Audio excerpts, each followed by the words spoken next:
વિધાનસભાના અધ્યક્ષ શ્રી શંકરભાઈ ચૌધરીની અધ્યક્ષતામાં સરકારી વિનયન કોલેજ અમીરગઢ ખાતે આજરોજ જિલ્લા કક્ષાના 75મા વન મહોત્સવની શાનદાર ઉજવણી કરવામાં આવી હતી, જેમાં અધ્યક્ષ શ્રી શંકરભાઈ ચૌધરીએ ઉપસ્થિત સૌ નાગરિકોને વન મહોત્સવની શુભેચ્છાઓ પાઠવતા વડાપ્રધાન શ્રી નરેન્દ્રભાઈ મોદી દ્વારા એક પેડ માં કે નામ અનોખી પહેલનો પ્રારંભ કરાવી પર્યાવરણનું જતન અને સંરક્ષણ કરવા અનુરોધ કર્યો હતો।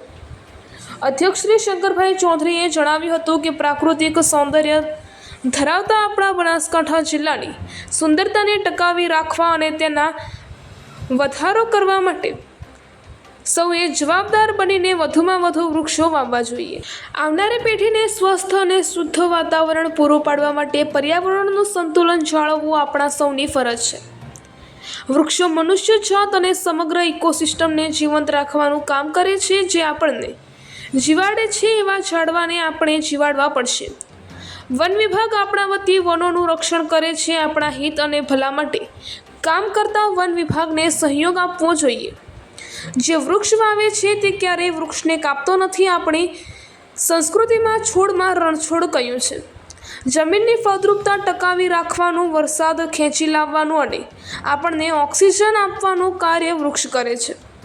આપણું સમગ્ર જીવન જન્મથી મરણ સુધી વૃક્ષો પર આધારિત છે, ત્યારે આપણી જવાબદારી બને છે કે આપણે વૃક્ષનું અને વન્યજીવોનું રક્ષણ કરીએ। વધુમાં અધ્યક્ષ શ્રી શંકરભાઈ ચૌધરીએ બનાસની ભૂમિને ચંદનની ભૂમિ બનાવવા, ચંદનની ખેતી અપનાવવા અપીલ કરી હતી। તેમણે કહ્યું હતું કે દીકરીના નામે ડિપોઝિટ મૂકી હોય એમ માનીને ચંદનનું ઝાડ વાવજો। વડાપ્રધાન શ્રી નરેન્દ્રભાઈ મોદી દ્વારા એક પેડ માં કે નામ અભિયાન શરૂ કરવામાં આવ્યું છે, ત્યારે દરેક નાગરિક પોતાની મા માટે આ કામ કરે અને ઓછામાં ઓછું એક વૃક્ષ વાવે એવી વિનંતી કરી હતી।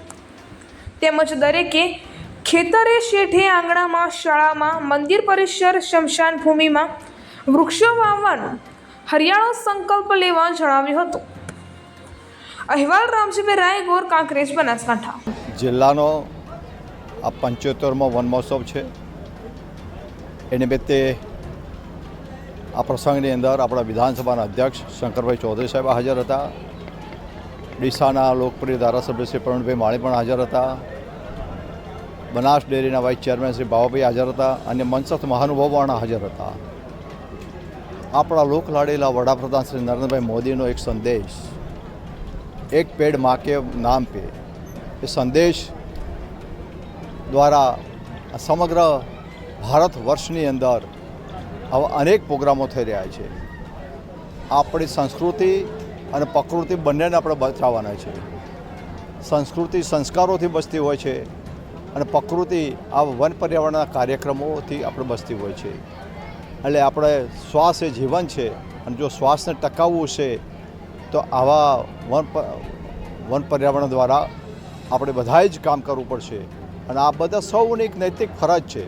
આપણે સૌએ પોતાની નૈતિક ફરજ સમજી અને કાર્ય આપણે બધાએ ઉપાડી લેવું જોઈએ અને વન પર્યાવરણ અને આપણા વડાપ્રધાનશ્રીનો જે સંદેશ છે એને ઘર ઘર સુધી પહોંચે એવી મારી આશા અને અપેક્ષા સાથે આ વાત કરું છું।